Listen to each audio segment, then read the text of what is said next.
নমস্কাৰ। আজি আমি অসমৰ ৰাষ্ট্ৰীয় উদ্যানসমূহৰ বিষয়ে আলোচনা কৰিম। লগতে বন্যপ্ৰাণী অভয়াৰণ্য, উত্তৰ পূৰ্বাঞ্চলৰ ৰাষ্ট্ৰীয় উদ্যান আৰু ভাৰতবৰ্ষৰ ফৰেষ্ট ছাৰ্ভে তাৰ ওপৰত দুটামান তথ্য ভিডিঅ'টোৰ শেষত সন্নিৱিষ্ট কৰিম। অসমত বৰ্তমান 6খন ৰাষ্ট্ৰীয় উদ্যান আছে। আগতে আছিলে কাজিৰঙা, মানাহ, নামেৰি, ওৰাং, ডিব্ৰু-চৈখোৱা। বৰ্তমান দিহিং পাটকাই 2020 চনত ৰাষ্ট্ৰীয় উদ্যানৰ অন্তৰ্ভুক্ত কৰা হৈছে।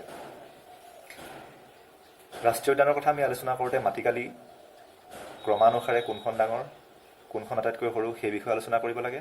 প্ৰতিষ্ঠা কাল আৰু বিশেষত্ব, কি জীৱ পোৱা যায় বা বিশ্ব ঐতিহ্য ক্ষেত্ৰ, এই কথা আমি আলোচনা কৰিব লাগে। কাজিৰঙা মাটিকালি, মূল মাটিকালি 430 বৰ্গ কিলোমিটাৰ।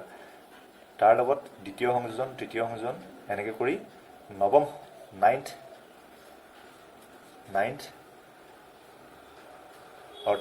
সংযোজনলৈকে বৃদ্ধি কৰা হৈছে। 2020 চনত 30 বৰ্গ কিলোমিটাৰ মাটিকালি ইয়াত যোগ কৰাৰ ফলত কাজিৰঙাৰ বৰ্তমান মাটিকালি 1000ৰ ওপৰত হৈছে। সংযোজনকেইটা লগ লগোৱাৰ পিছত 858 হৈছিল, 430ৰ পৰা 858 হৈছিল আৰু বৰ্তমান নৱম সংযোজন লগ লগোৱাৰ ফলত 1000ৰ ওপৰত মাটিকালি। কাজিৰঙা আছে গোলাঘাট, নগাঁও, কাৰ্বি আংলং আৰু শোণিতপুৰ জিলাত। কাজিৰঙাৰ মাজেৰে 37 নং ৰাষ্ট্ৰীয় ঘাইপথ পাৰ হৈ গৈছে, আমি সকলোৱে জানো। কাজিৰঙা কিয় বিখ্যাত?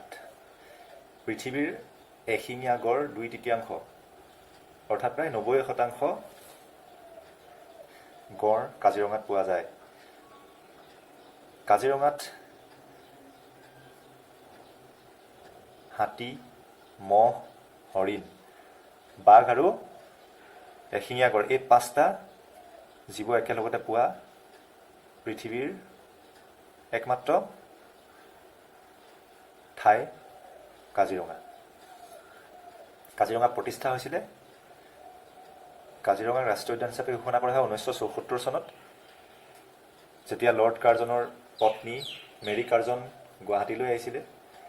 1904 চনত কাজিৰঙা চাবলৈ যায়, গড়ৰ খোজ দেখা পালে। তেতিয়া তেখেতে কাজিৰঙা সংৰক্ষিত বনাঞ্চল ঘোষণা কৰিব লাগে বুলি কয়। 1905 চনত 1905 ইয়াক নটিফাইড এৰিয়া হিচাপে লৰ্ড কাৰ্জনে ঘোষণা কৰে। তাৰপিছত 1974 চনত ভাৰত চৰকাৰে ইয়াক ৰাষ্ট্ৰীয় উদ্যান হিচাপে অসমৰ প্ৰথমখন ৰাষ্ট্ৰীয় উদ্যান হিচাপে ঘোষণা কৰে। কাজিৰঙাক 1985 চনত ৱৰ্ল্ড হেৰিটেজ চাইট, বিশ্ব ঐতিহ্য ক্ষেত্ৰ, ইয়াৰ লগতে মানাহকো, ইয়াৰ পিছত আমি মানাহ পাম, মানাহকো বিশ্ব ঐতিহ্য ক্ষেত্ৰ 1985 চনত ঘোষণা কৰা হয়। ব্যাঘ্ৰ প্ৰকল্প হিচাপে 2007 চনত ঘোষণা কৰা হয়। বাঘ সংৰক্ষণৰ কাৰণে কাজিৰঙাৰ বিশেষত্ব হ'ল ইয়াত প্ৰতি বৰ্গ কিলোমিটাৰত 32টাকৈ বাঘ পোৱা যায়। প্ৰতি 100 বৰ্গ কিলোমিটাৰত 32টাকৈ বাঘ পোৱা যায়। পৃথিৱীৰ ভিতৰত সৰ্বাধিক ঘনত্ব বাঘৰ কাজিৰঙাত পোৱা যায়।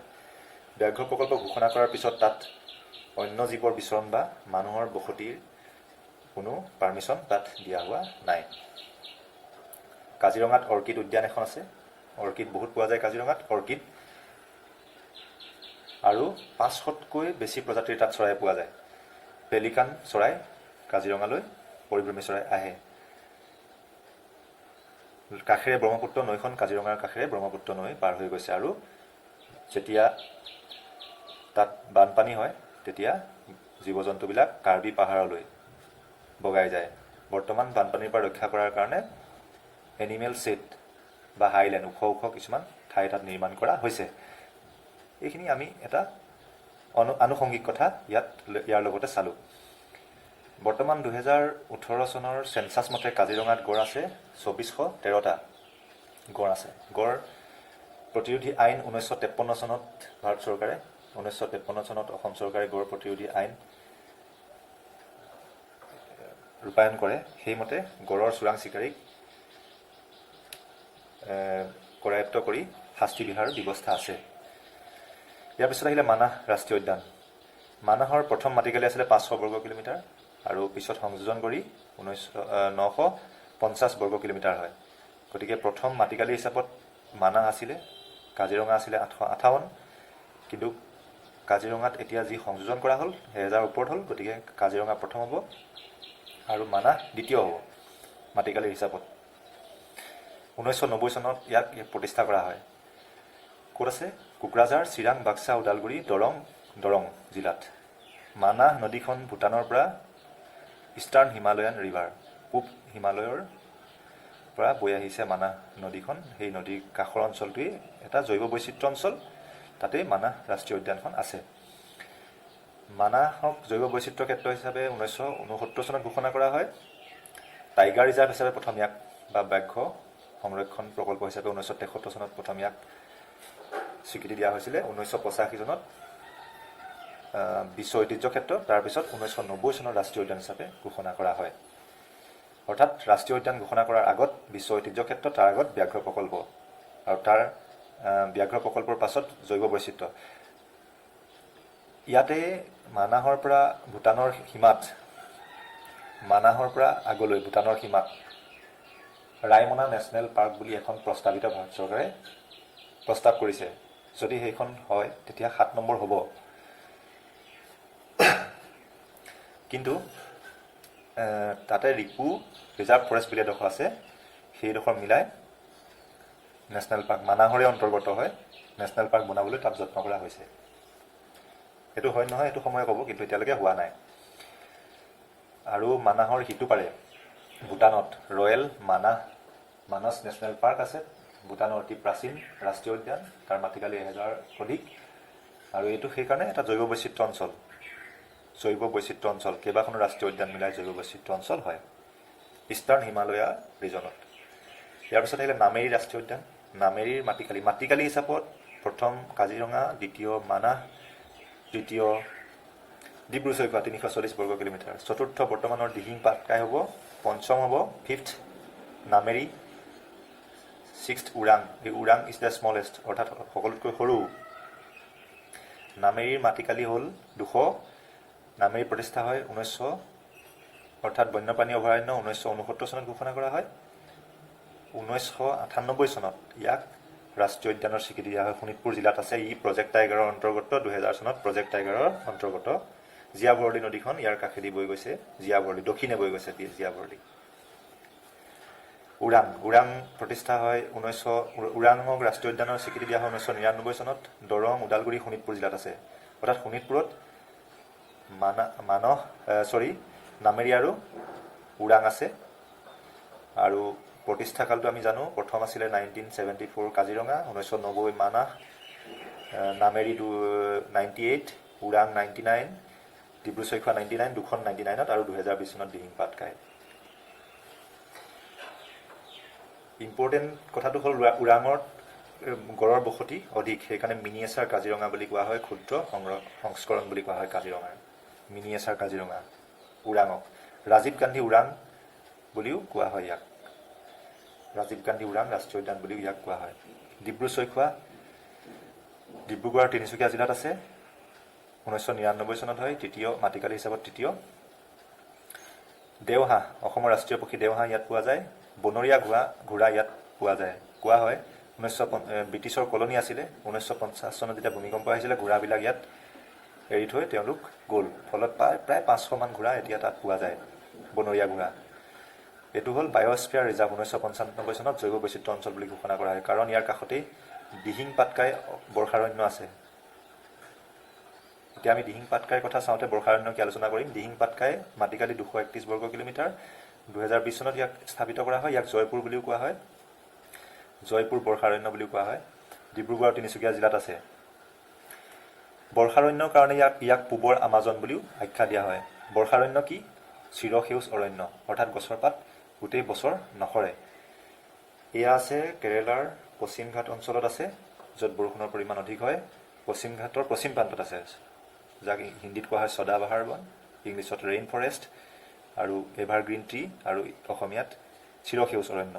ইয়াত চিৰসেউজ হোৱাৰ কাৰণে বিভিন্ন প্ৰজাতিৰ জীৱ পোৱা যায়। যেনেকৈ আমাজনত বিভিন্ন প্ৰকাৰৰ জীৱ পোৱা যায়, তেনেকৈ সেইকাৰণে আমাজনৰ লগত মিলাই ইয়াক আমাজন অফ ইষ্ট বুলি কোৱা হৈছে। দিহিং পাটকাই বৰ্ষাৰণ্য।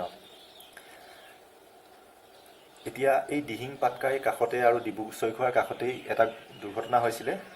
বাগজান যিটো তেলৰ জুই, বাগজান, তাতে এখন বাগজানৰ জুই 5 মাহৰ অন্তত নুমাইছে। 3জন লোকৰ মৃত্যু হ'ল তাত। এজন ইঞ্জিনিয়াৰ, অসমীয়া ইঞ্জিনিয়াৰৰ মৃত্যু হৈছিলে।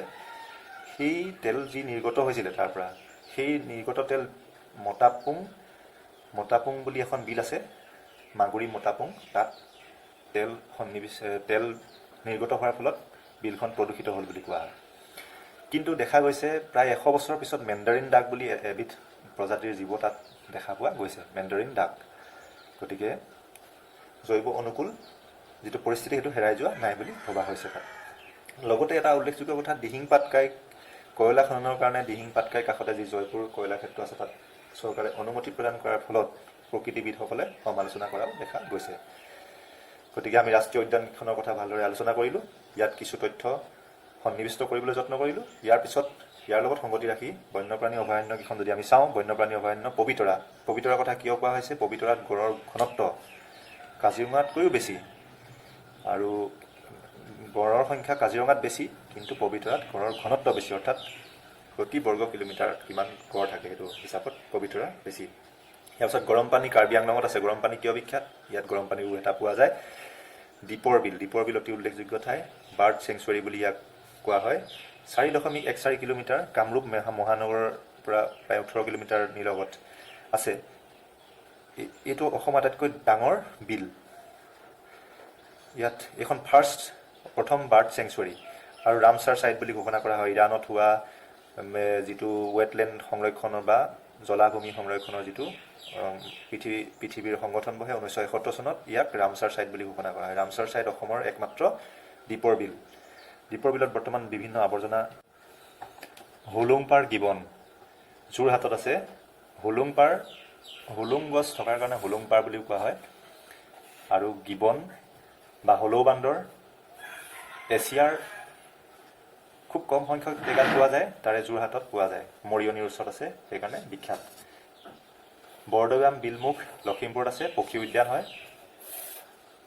পানীদিহিং শিৱসাগৰত আছে, পক্ষী উদ্যান হয়। পক্ষী উদ্যান দীপৰ বিল, বৰদৈয়াম, পানীদিহিং। চক্ৰশিলা ধুবুৰীত আছে, ধুবুৰী আৰু কোকৰাঝাৰত আছে।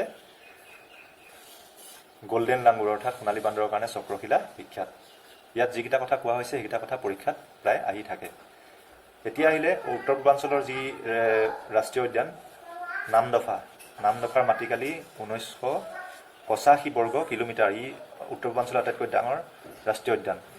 অতি চমুকৈ আমি দুটামান কথা চাওঁ ভাৰতৰ বন সংৰক্ষণৰ কথা। ফৰেষ্ট ডেঞ্চিটি মিজোৰামত সৰ্বাধিক আছে, 85% প্ৰায়,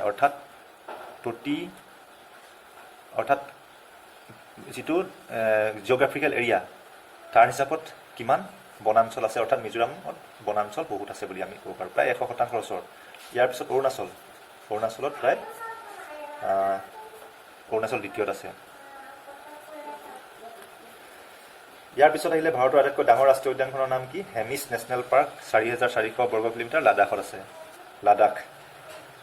লগতে ফৰেষ্ট কাভাৰ আছে মধ্যপ্ৰদেশ আৰু অৰুণাচলত বনাঞ্চল আটাইতকৈ বেছি আছে।